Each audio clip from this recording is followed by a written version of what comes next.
ಆಗ ಕಾಶಿಯವರು ಏನಾದರೂ ಮಾಡಿ ಕಾಮಿಡಿ ಮಾಡಬೇಕು ಅಂತ ಹೇಳ್ಬಿಟ್ಟು ಅನಂತರವಂತರ ಅಂತ ಶುರು ಮಾಡಿದ್ರು. ಸ್ಕ್ರಿಪ್ಟಿಂಗ್ ಉಪ್ಪಿ ಸರ್ ಬಂದಿದ್ದು ಅವಾಗಲೇನು ಅದರಲ್ಲಿ? ಹೌದು, ಉಪ್ಪಿ ಅವರು ಹೇಗೆ ಬಂದರು ಅಂದರೆ, ನಮ್ಮದು ಸ್ಕ್ರಿಪ್ಟ್ ಎಲ್ಲ ಆಗ್ತಾ ಇತ್ತು, ಒಂದು ಪಾತ್ರ ಕೂಡ ಮಾಡಿದ್ರು ಅದರಲ್ಲಿ. ಮಾಡಿದ್ರು, ಹೌದು, ಮನ್ಮಥನ್ ಪಾತ್ರ, ಒಂದು ಮನ್ಮಥನ್ ರೋಲ್ ಕೊಡೋಣ ಅಂತ. ಆಮೇಲೆ ಅವಾಗ ಉಪ್ಪಿದ ಹಲ್ಲು ಸ್ವಲ್ಪ ಇದಿತ್ತು. ಕಮಾನ್ ಕಮಾನ್ ಕಮಣ್ಣ ಉಪ್ಪಿ ಸರ್ ಬರ್ತಿರೋದು. ಹೌದೌದು, ಲಿರಿಕ್ಸ್. ಹೌದು. ಅದು ಹಂಸಲೇಖ ಅವ್ರನ್ನ ಒಪ್ಸೋದು ಈಸಿ ಆಯ್ತು ಉಪೇಂದ್ರ ಅವ್ರಿಗೆ ಸಾಹಿತ್ಯದಲ್ಲಿ ಇದು ಮಾಡೋದಕ್ಕೆ? ಉಪೇಂದ್ರಂದು ಸಾಹಿತ್ಯ ನೋಡಿ ಅವರು ಇಷ್ಟಪಟ್ಟರು, ಕಂಪ್ಲೀಟ್ ಮಾಡಿದ್ವು ಅಂತಂದರು. ಅವಳೇ ನನ್ನ ಹೆಂಡತಿಯಲ್ಲಿ ಕಾಶಿನಾಥ್ ಸರ್ ಹಂಸಲೇಖ ಸರ್ದು ಕಾಂಬಿನೇಷನ್ ಆಯ್ತಲ್ಲ, ಸಕ್ಸಸ್ ಆಯಿತು. ಮೀಸೆ ಹೊತ್ತ ಗಂಡಸಿಗೆ ಡಿಮಾಂಡ್ ಅಪ್ಪೋ ಡಿಮಾಂಡು. ನಾನು ಸಿಂಗರ್ ಇಲ್ವಾ ಏನು ನೋಡಿಲ್ಲ, ಆ ಪಾತ್ರಕ್ಕೆ ಇವನ್ ವಾಯ್ಸ್ ಸೆಟ್ ಆಗುತ್ತೆ ಅಂತ ಹೇಳ್ಬಿಟ್ಟು ನೀನು ಹಾಡ ಅಂತಂದ್ರು.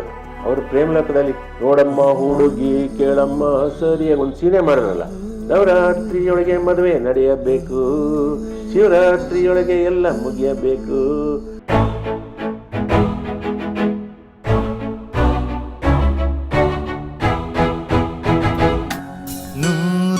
ನೂರೊಂದು ನೆನಪು. ಕಾಶಿನಾಥ್ ಸರ್ ಅವರ ಒಂದು ಗರಡಿನಲ್ಲಿ ತಾವು ಕೆಲಸ ಮಾಡ್ತಿರ್ಬೇಕಾದ್ರೆ ಅನಾಮಿಕ ಮಾಡಿದ್ರಿ ಅಂತ ಕಾಣುತ್ತೆ. ಡೈರೆಕ್ಷನ್ ಡಿಪಾರ್ಟ್ಮೆಂಟ್ ನಿರ್ದೇಶಕನಾಗಬೇಕು ಅನ್ನೋ ಒಂದು ಹಂಬಲ ಇತ್ತು ಅವಾಗಿಂದ. ಸೊ ನೀವು ನಿರ್ದೇಶಕನ ವಿಭಾಗದಲ್ಲಿ ಕೆಲಸಕ್ಕೆ ಸೇರ್ಕೊಂಡ್ರಿ. ಹೌದು, ಅನಾಮಿಕದಲ್ಲಿ ಕ್ಲಾಬ್ ಬಾಯ್, ಸುಂದರ ಸುವರ್ಣ ಕ್ಯಾಮ್ರಾ, ಅದಕ್ಕೆ ಅವರೇ ರೆಕಮೆಂಡ್ ಮಾಡಿದ್ ನನಗೆ. ಸೊ ಆ ಸಿನಿಮಾ ಓಡಲಿಲ್ಲ. ಆಗ ಕಾಶಿಯವರು ಏನಾದರೂ ಮಾಡಿ ಕಾಮಿಡಿ ಮಾಡಬೇಕು ಅಂತ ಹೇಳ್ಬಿಟ್ಟು ಅನಂತರವಂತರ ಅಂತ ಶುರು ಮಾಡಿದ್ರು. ಅಷ್ಟೊಂದು ಅವಳೇ ನನ್ನ ಹೆಂಡತಿ ಬಂದಿತ್ತಲ್ವಾ ಸರ್? ಅವಳೇ ನನ್ನ ಹೆಂಡತಿ ಬಂದಿತ್ತು. ಒಂದು ಹಿಟ್ಟಾಗಿರೋದು ಬೇರೆಯವರು ನಿರ್ಮಾಣ ನಿರ್ದೇಶನ. ಹೌದು, ಉಮೇಶ್ ಪ್ರಭಾಕರ್ ನಮ್ಮ ಇತ್ತೀಚೆಗೆ ಹೋಗ್ಬಿಟ್ರು ಸರ್. ಉಮೇಶ್ ಹೋಗ್ಬಿಟ್ರು, ಉಮೇಶ್ ಹೋದ್ರು, ಪ್ರಭಾಕರ್ ಅವರು ಹೋಗ್ಬಿಟ್ರು. ಪಾಪ ಅವರಿಬ್ಬರು ಸೇರಿಕೊಂಡು ಅದು ನಿರ್ಮಾಣ ಮಾಡಿದ್ದು. ಉಮೇಶ್ ಅವರು ನಿರ್ದೇಶನ ಮಾಡಿದ್ದು. ಹಂಸಲೇಖ ಸರ್ದೇ ಸ್ಕ್ರಿಪ್ಟ್ ಅದು. ಯಾವ್ದು? ಅವಳೇ ನನ್ನ ಹೆಂಡತಿ. ಕತೆ ಸಂಭಾಷಣೆ ಅದರಲ್ಲಿ ಸರ್ ಇವತ್ತಿಗೂ ಅಂದ್ರೆ ಹಂಸಲೇಖ ಸರ್ ಸೊ ಜೀನಿಯಸ್ ಅನ್ನೋದಕ್ಕೆ ಆ ಮೇಜರ್ ಪ್ರಾಬ್ಲಮ್ ಅದಂದ್ರೆ ಒಂದು ಹೆಣ್ಣು ಸಿಗದೆ ಇರೋದು, ಗಂಡು ಸಿಗದೆ ಇರೋದು, ಕೆಲಸ ಸಿಗದೆ ಇರೋದು. ಅದ್ರಲ್ಲಿ ಒಂದು ಚಿಕ್ಕ BGM ಸಾಂಗ್ ಮಾಡಿದ್ರು. ಪೂರ್ವದಲ್ಲಿ ಚಂದ್ರ ಬಂದರು, ಟಾನ್ ಟಾನ್ ಟಾನ್, ಪಶ್ಚಿಮದಲ್ಲಿ ಸೂರ್ಯ ಬಂದರು, ಟಾನ್ ಟಾನ್ ಟಾನ್, ಪೂರ್ವದಲ್ಲಿ ಚಂದ್ರ ಬಂದರು, ಪಶ್ಚಿಮದಲ್ಲಿ ಸೂರ್ಯ ಬಂದರು, ಹೆಣ್ಣಿಗೆ ಗಂಡು ಸಿಗುವುದಿಲ್ಲ, ಗಂಡಿಗೆ ಕೆಲಸ ಸಿಗುವುದಿಲ್ಲ, ಭೂಮಿಲಿ ಚಿಂತಾಜನಕವೆಲ್ಲ, ದೇವರು ಏನೂ ಮಾಡಲಿಲ್ಲ. ಎಷ್ಟು ದೊಡ್ಡ ಫಿಲಾಸಫಿನ ಎಷ್ಟು ಚಿಕ್ಕದಾಗಿ ಹೇಳ್ಬಿಟ್ರು. ಬ್ಯಾಕ್ಗ್ರೌಂಡ್ ಮ್ಯೂಸಿಕ್ ಅಲ್ಲಿ ಹಾಡು ಹಾಕೋ ಪದ್ಧತಿ ಶುರು ಮಾಡಿದ್ದೆ ಹಂಸಲೇಖ ಸರ್, ರವಿಚಂದ್ರನ್ ಸರ್, ಈ ಎರಡು ಕಾಂಬಿನೇಷನ್. ಹೌದು. ಸೊ ಅವಳನ್ನ ನೆನಪಾಯ್ತು. ಅನಂತನಾವಂತರ ಅದು ಸ್ಕ್ರಿಪ್ಟಿಂಗ್ ಉಪ್ಪಿ ಸರ್ ಬಂದಿದ್ದು ಅವಾಗಲೇನು ಅದರಲ್ಲಿ? ಹೌದು, ಉಪ್ಪಿ ಅವರು ಹೇಗೆ ಬಂದ್ರು ಅಂದರೆ, ನಮ್ಮದು ಸ್ಕ್ರಿಪ್ಟ್ ಎಲ್ಲ ಆಗ್ತಾ ಇತ್ತು.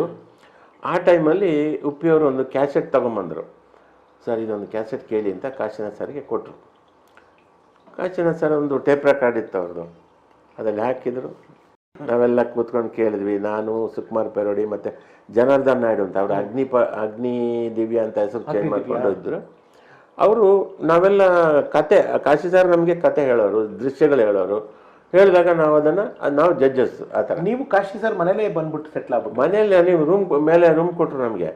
ಬೇರೆಯವರೆಲ್ಲ ಮನೆಗೆ ಹೋಗ್ತಿದ್ರು, ನಾನು ಅಲ್ಲೇ ಹಾಲ್ಟ್. ಬೈಲಿಲ್ವಾ ಮತ್ತೆ ಸಿನಿಮಾ ಬಂದೆ ಅಂತ? ನಮ್ಮ ಅಕ್ಕ ಅವಾಗ ಅಷ್ಟೊತ್ತಿಗೆ ಓದೋದ್ರ ಇಟ್ಟಾಯ್ತಲ್ಲ, ಅನುಭವ ನೋಡಿ ಅವಳಿಗೆ ಖುಷಿ ಆಯಿತು.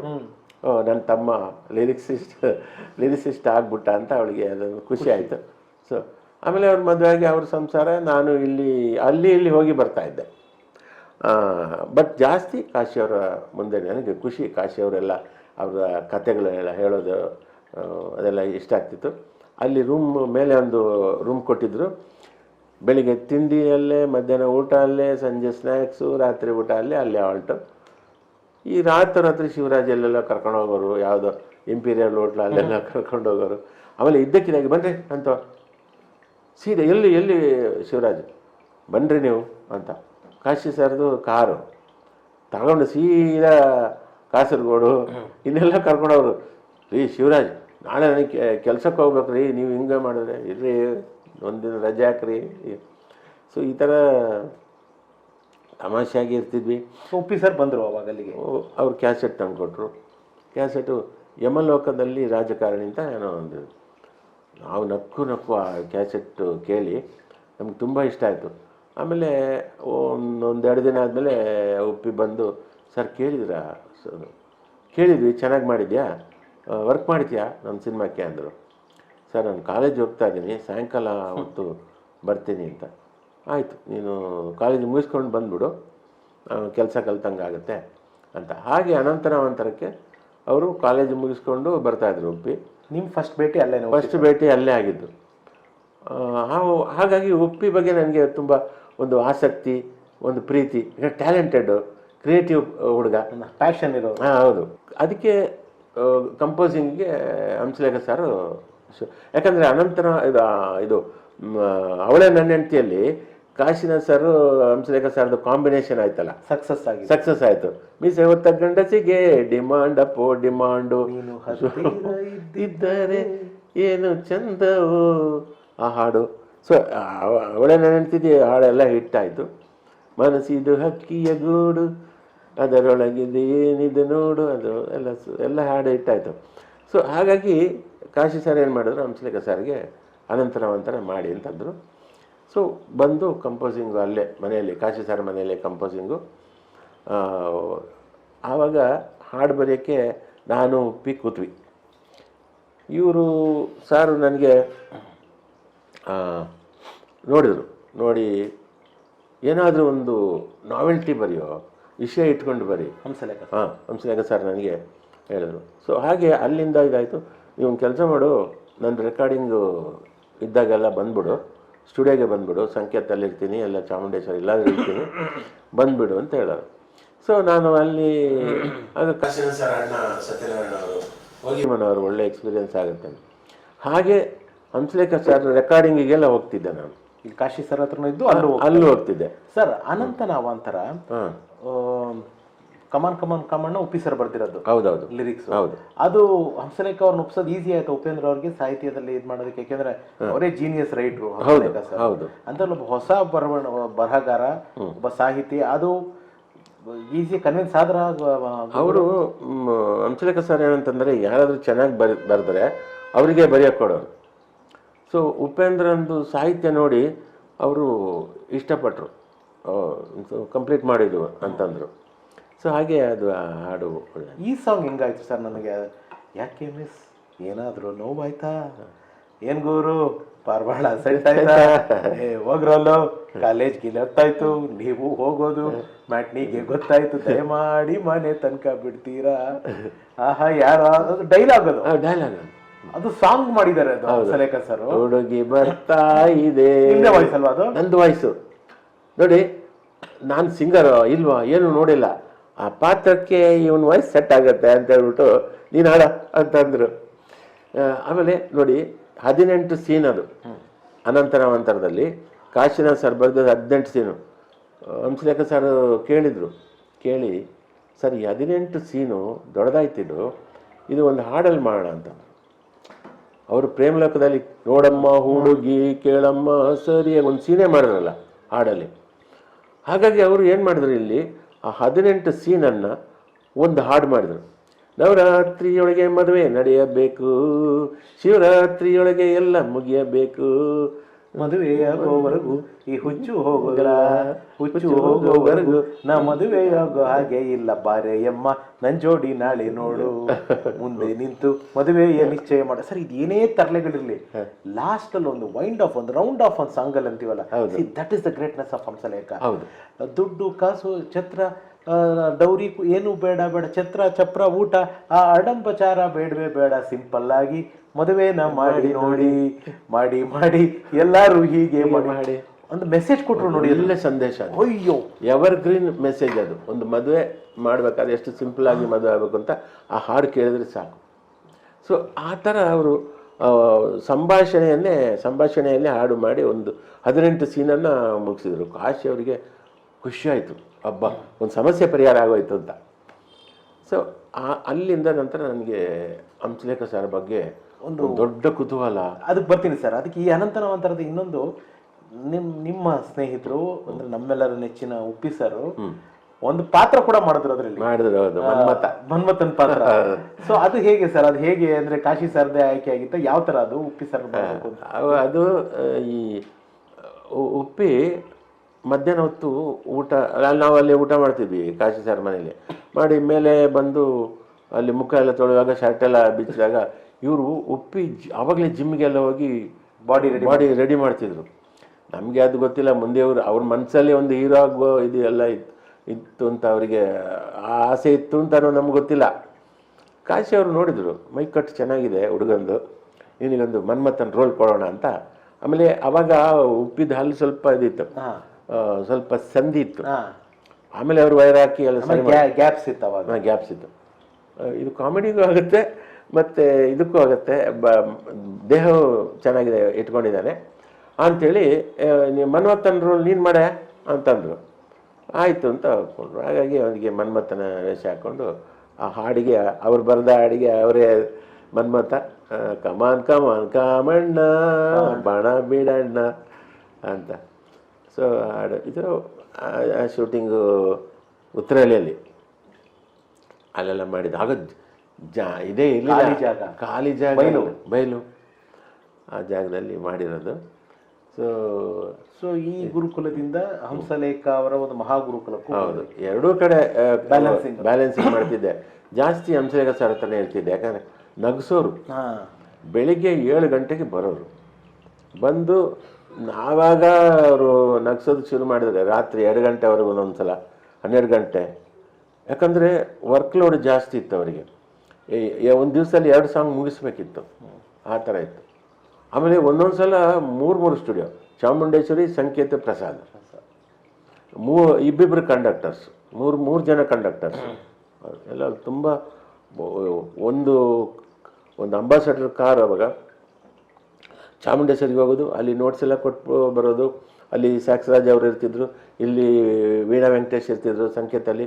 ಅಲ್ಲಿಂದ ನೋಟ್ಸ್ ಎಲ್ಲ ಕೊಟ್ಟು ಇಲ್ಲಿ ಬರೋರು, ಇಲ್ಲಿ ಇವರಿಗೆ ನೋಟ್ಸ್ ಕೊಡೋರು, ಇವ್ರು ಕಾಯೋರು. ಇಲ್ಲ 1 ಗಂಟೆ, ಒಂದು ಅರ್ಧ ಗಂಟೆ ಗ್ಯಾಪ್ ಅಷ್ಟೇ, ಅವಾಗ ಟ್ರಾಫಿಕ್ ಇರಲಿಲ್ಲ. ಅಲ್ಲಿಂದ ಪ್ರಸಾದ್ ಸ್ಟುಡಿಯೋಗೆ ಅಲ್ಲಿ ಜಯಶೇಖರ್ ಕಂಡಕ್ಟರ್ ಆಗಿದ್ರು, ಅವರಿಗೆ ನೋಟ್ಸ್ ಕೊಡೋರು. ಮತ್ತು ಚಾಮುಂಡೇಶ್ವರಿಗೆ ಬರೋದು, ಇಲ್ಲಿ ರಿಹರ್ಸಲ್ ನೋಡೋರು. ನೀವೆಲ್ಲಿ ಇರ್ತಿದ್ರಿ ಸರ್? ನಾನು ಜೊತೆಲಿ ಓಡಾಡ್ತಿದ್ದೆ, ಇಲ್ಲ ಒಂದೊಂದ್ಸಲ ಸಂಕೇತಲ್ಲೇ ಇರ್ತಿದ್ದೆ ನಾನು. ಇವ್ರು ಪ್ರಸಾದ್ಗೆ ಹೋದ್ರೆ ನಾನು ಇಲ್ಲೇ ಇರ್ತಿದ್ದೆ, ಯಾಕಂದರೆ ಈ ಮ್ಯೂಸಿಷಿಯನ್ಸು ನನಗೆ ಸೆಟ್ ಆಗಿದ್ರು, ಈ ಫ್ರೆಂಡ್ಸ್ ಆಗಿದ್ರು ಎಲ್ಲ. ಈಗೆಲ್ಲ ಆಯಿತು, ಹೋಗ್ತಾ ಬರ್ತಾ ಇದು ಆಗ್ತಿತ್ತು. ಆಮೇಲೆ ಒಂದೊಂದು ಸಾಂಗ್ ನನಗೆ ಬರೆಯೋಕ್ಕೆ ಕೊಡೋರು. ಯಾವ್ದು ಬರ್ತಿದ್ರಿ ಸರ್? ಇದ್ರದ್ದು ಸಾಂಗ್ಲಿ ಅನ್ನೋದು, ರಾಜ ನನ್ನ ರಾಜ ಚೆಲುವ ಚೆನ್ನಿಗ,